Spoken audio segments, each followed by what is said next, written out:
Hello dear friends, welcome you all in your YouTube channel that is JKG Career Maker. Friends last video में centre of gravity हमने पढ़ा था, जिसके अंदर हमने एक सेक्शन देखा था जिसका नाम था आई सेक्शन। ठीक है फ्रेंड्स, अब ये जो है आपका टी सेक्शन है, इस सेक्शन के अंदर हम देखेंगे कि सेंट्रोइड कैसे निकालेंगे। जो लास्ट वाला क्वेश्चन हमने किया था उसमें हमें किसी फॉर्मूले की रिक्वायरमेंट नहीं पड़ी थी, वो आपका सिर्फ और सिर्फ जो सिमेट्रिक फिगर था उसकी वजह से ईजिली हो गया था। ठीक है फ्रेंड्स, देखिए अब यहाँ पे जो क्वेश्चन आएगा वो क्वेश्चन आपसे ये कहेगा कि जी सेंट्रोइड बताइए। ठीक है, सेंट्रोइड आपको बताना है। जैसा कि आपको पता है सेंट्रोइड को हम जी से डिनोट करते हैं। ठीक है, तो जी हमें फाइंड आउट करना है। जी की मतलब होता है एक्स की वैल्यू और वाई की वैल्यू। तो आपको एक्स और वाई की वैल्यू बतानी है। तो देखिए हम स्टेप बाय स्टेप चलते हैं। सबसे पहले हम क्या करते हैं, बॉटम यानी जो सबसे नीचे है और सबसे left corner, bottom left corner को हम क्या मानते हैं, ओरिजिन मानते हैं।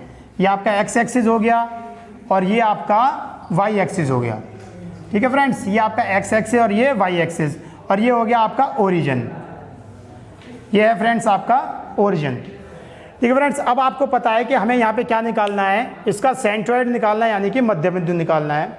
तो मैंने आपको लास्ट वीडियो में समझाया था कि सबसे पहले आप देखिए कि फिगर सिमेट्रिक है या नहीं है। क्या कोई ऐसी लाइन है एक्स एक्सिस और वाई एक्सिस के अबाउट जिससे हम उसको इक्वली दो पार्ट में डिवाइड कर सकते हैं। तो यहाँ से आपको पता लगेगा कि ये एक ऐसी लाइन है जो इस फिगर को इक्वली दो पार्ट में डिवाइड कर रही है। ठीक है फ्रेंड्स, तो अब आपको पता है, यहाँ पे मान लीजिए हम कोई डायमेंशन ले लेते हैं। ये आपकी 10 mm है, ये आपकी 10 mm है। ठीक है फ्रेंड्स, अब देखिए ये अंडरस्टूड है। अगर ये आपको दिया हुआ है, अगर आपको एक साइड गिवन है दूसरी साइड गिवन नहीं है, तो ये अंडरस्टूड है कि ये भी आपका 10 mm होगा। एग्जाम में गिवन है या नहीं है गिवन। ठीक है फ्रेंड्स, तो आपको 10 mm भी मानना है। मैं यहाँ पे नोट नहीं कर रहा हूँ, आपको समझना पड़ेगा। ये 10 mm है, ये हमने ले लिया 50 mm है। ठीक है फ्रेंड्स, और ये जो हमारी हाइट है ये हमने ले ली आपकी 60 mm। ठीक है फ्रेंड्स, तो अब आपको पता है कि यहाँ पे हमें सेंट्रोइड निकालना है, जिसको समझने के लिए मैं मध्य बिंदु कह रहा हूँ। वास्तव में इसका नाम मध्य बिंदु नहीं होता, इसको हम टेक्निकली सेंट्रोइड बोलते हैं। अब देखिए आपको कहीं ना कहीं समझ में आ रहा होगा कि जो इसका मिड पॉइंट होगा या सेंट्रोइड होगा वो यहाँ कहीं होगा, जस्ट हाफ पे नहीं होगा, क्योंकि ऊपर की तरफ का जो एरिया है वो ज़्यादा है। मिड पॉइंट का मतलब है कि जो एरिया है वो डिवाइड हो, जो एरिया है आपका वो डिवाइड हो तो हाफ हो।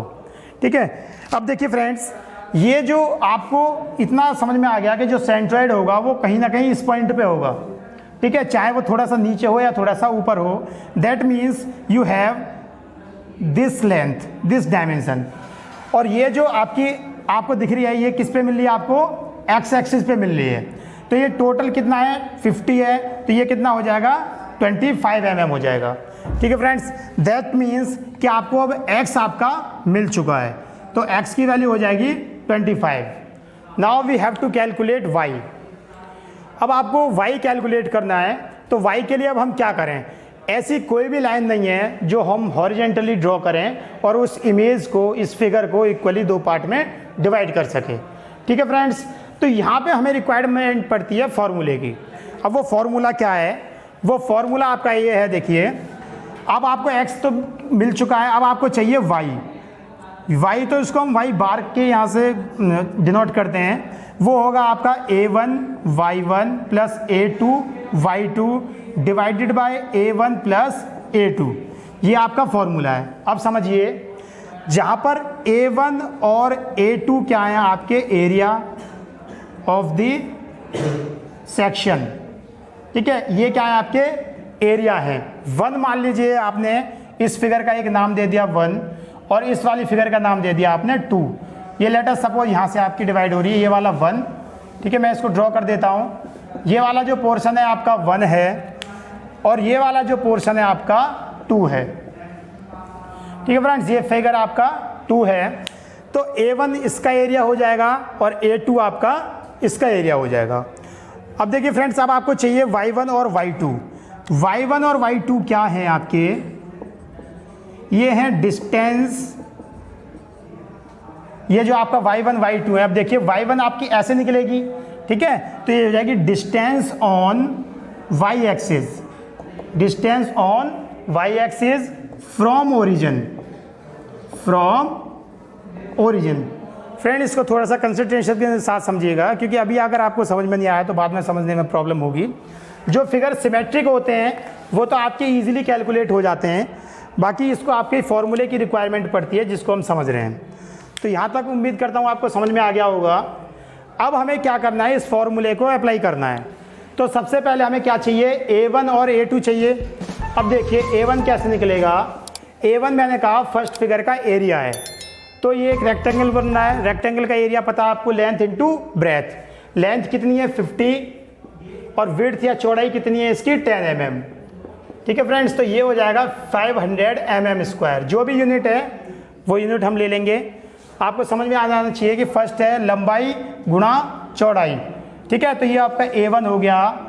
A2 समझिए, लंबाई गुणा चौड़ाई। लंबाई आपकी 60 और चौड़ाई है 10, तो ये हो जाएगा friends 60 into 10 that is 600 mm square. ये हो गया आपका A1 एंड A2। ठीक है फ्रेंड्स, अब आती है बात Y1 और Y2। Y1 चाहिए आपको और आपको Y2 चाहिए। ठीक है फ्रेंड्स, अभी देखिए अब हम क्या करेंगे, ये जो फिगर है फर्स्ट फिगर को देखेंगे हम। फर्स्ट फिगर का आपको पता है इस वाली फिगर का मध्य बिंदु कहाँ होगा, ये होगा। ठीक है फ्रेंड्स, ये होगा इस वाली फिगर के लिए मध्य बिंदु, और इस वाली फिगर के लिए मध्य बिंदु कहाँ होगा, यहाँ पर होगा। तो आपको समझना क्या है, पहले इस वाली फिगर का मध्य बिंदु निकाल लें, फिर इस वाली फिगर का मध्य बिंदु निकाल लें, और हमें चाहिए क्या, पूरी फिगर का एज ए होल मध्य बिंदु। ठीक है, सेंट्रोइड चाहिए हमें पूरी फिगर का। अब देखिए Y1 को मैंने कहा डिस्टेंस ऑन Y एक्सिस, ये है आपका। अब आपको Y एक्सिस पे डिस्टेंस चाहिए, that means you have to find out this value. ठीक है फ्रेंड्स, ये जो हाइट होगी ये होगी हमारी Y1, ये होगी फ्रेंड्स Y2। क्यों, क्योंकि ये आपका सेकंड फिगर है, इसको हमने सेकंड माना है, तो ये होगी Y2। और ये वाली जो डिस्टेंस है, ये वाली फ्रेंड्स देखिए, ये वाली डिस्टेंस आपकी कहलाएगी Y1। ठीक है फ्रेंड्स, फिर से मैं रिपीट कर रहा हूँ, जो पॉइंट 1 है उसकी जो डिस्टेंस हम सारी ओरिजिन से लेंगे, यहाँ से इस एक्सिस से, तो ये जो फर्स्ट वाली की हाइट है वो Y1 है और जो सेकंड वाले की हाइट है वो Y2 है।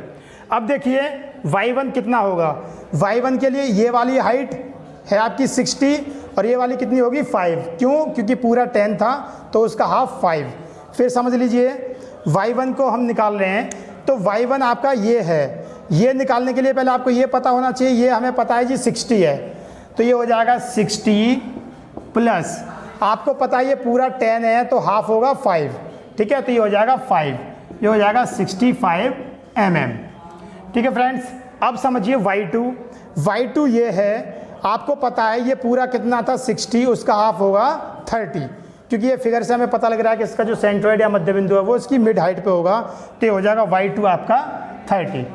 ठीक है फ्रेंड्स, ये आपके A1 A2 और Y1 Y2 कैलकुलेट हो गए हैं। अब हमें ये सारी वैल्यूज़ को फॉर्मूले में पुट करना है। ठीक है फ्रेंड्स, देखिए मैं पुट कर रहा हूँ यहाँ पे। A1 की वैल्यू थी हमारी 500। ठीक है, ये यहाँ पे हम इस फॉर्मूले में पुट कर रहे हैं, इतना आपको ध्यान रखना है। तो इस फॉर्मूले में जब हमने इस वैल्यू को पुट किया तो आप यहाँ से देख सकते हैं, ये देखिए A1 इंटू Y1 कितना है फ्रेंड्स 65 है, ये फ्रेंड्स 65 है, प्लस आपके फॉर्मूले में A2 है फ्रेंड्स आपका 600 इंटू Y2 देखिए आपका 30 है, divided by A1 plus A1 है फ्रेंड्स आपका 500 और आपका A2 है 600। ठीक है फ्रेंड्स, इसको हम कैलकुलेट करेंगे तो यहाँ से हमारा निकलेगा Y। X हमें कैलकुलेट करने की ज़रूरत नहीं थी क्योंकि वो सिमेट्रिक फिगर था, इसलिए हमें X मिल गया था। इसकी आप कैलकुलेशन कीजिए, जब हम इसकी कैलकुलेशन करेंगे फ्रेंड्स तो ये आ जाएगा 32,500। ठीक है फ्रेंड्स, 65 की मल्टीप्लाई 500 से करेंगे तो ये आ जाएगा 32,500। इसकी मल्टीप्लाई हम करेंगे तो हो जाएगा 18,000 डिवाइडेड बाय 500 प्लस 600 हो जाएगा आपका 1100। इसकी आगे कैलकुलेशन करेंगे फ्रेंड्स, ये हो जाएगा आपका 50,500। ठीक है फ्रेंड्स, ये हो जाएगा आपका 50,500 डिवाइडेड बाय 1100। 2 जीरो से 2 जीरो कैंसिल आउट हो जाएंगी, और 11 को जब आप डिवाइड करोगे 505 को 11 से, तो ये आ जाएगा आपका 45.90। ठीक है फ्रेंड्स, तो ये आपकी जो वैल्यू आई है ये हमें मिल गई वाई एक्सिस पर। ठीक है फ्रेंड्स, तो यहाँ से वाई का जो वैल्यू आई हमें वो मिली आपकी 45.90। ठीक है फ्रेंड्स, ये जो होगा आपका ये फाइनल आंसर होगा। आप इसमें जैसे हमने y को कैलकुलेट करा है, इस तरह से x को भी कैलकुलेट कर सकते हो। ये तो हमारा डायरेक्ट आ गया था, आप कैलकुलेट करोगे तब भी वैल्यू आपकी 25 आएगी। वहाँ पे आप एक फॉर्मूला लगा के देख सकते हो।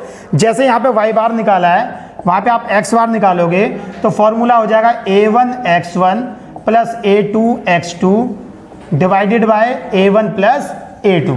a1 a2 वही है जो यहाँ पे था, बाकी जो आपने x1 को रिप्लेस कर देंगे, आपका जो y1 था उसको रिप्लेस कर देंगे a1 से।